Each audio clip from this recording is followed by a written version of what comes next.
Turkish serial family নিয়ে দেখার মতো, মানে আমি আমার হাজবেন্ড বাচ্চা সহ আমরা দেখছি। মানে এখানে ইসলামের বা ইতিহাস নিয়ে এমন কিছু কথাবার্তা আমরা জানতে পারি বা জানি, যেটা আর কি জানা জরুরি। হ্যাঁ, যার জন্য আমার বাচ্চা খুব ইন্সপায়ার হয়। ও কিন্তু আমাদের সাথে ওসমান, মানে পড়া শেষ করে ওসমান দেখতে হবে।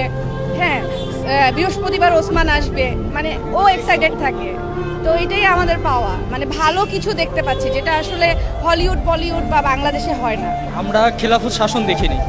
খেলাফত শাসন না দেখে সুলতান সুলেমান কিংবা টার্কিশ যে সিরিয়ালগুলো আছে, এগুলোর মাধ্যমে আমরা আমাদের মুসলিম ইতিহাস, ঐতিহ্য, সংস্কৃতি সম্পর্কে আমরা জানতে পারি যে সে সময়ের ইসলামের জৌলুসটা কেমন ছিল। এখনকার সিরিজের মাধ্যমে বোঝা যায় যে মুসলমান জাতি যে কতটা শক্তিশালী জাতি ছিল এবং কতটা মানে সভ্য জাতি ছিল, ওই সিরিজটা দেখলে রিয়েলাইজ করা যাবে।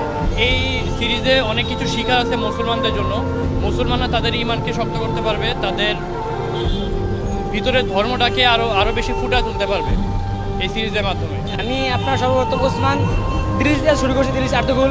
ফার্স্টে আপনার দিলিস আর্তুগুল অবশ্যই আপনাকে দেখতে হবে। শুধু একটা পর্ব দেখেন, আপনার ইনশাল্লাহ আশা করি অনেক ভালো লাগবে। যারা আপনার তামিল মুভিগুলো দেখেন, আমার অনেস্ট আপনার সাজেশন, আপনি একটা পর্ব শুধু দেখেন, দেখার পরে আপনার ভালো লাগবে আশা করি। কারণ অটোমান ছিল একটা ঐতিহাসিক একটা সাম্রাজ্য ছিল, তারা 624 বছর তারা রাজত্ব করছে।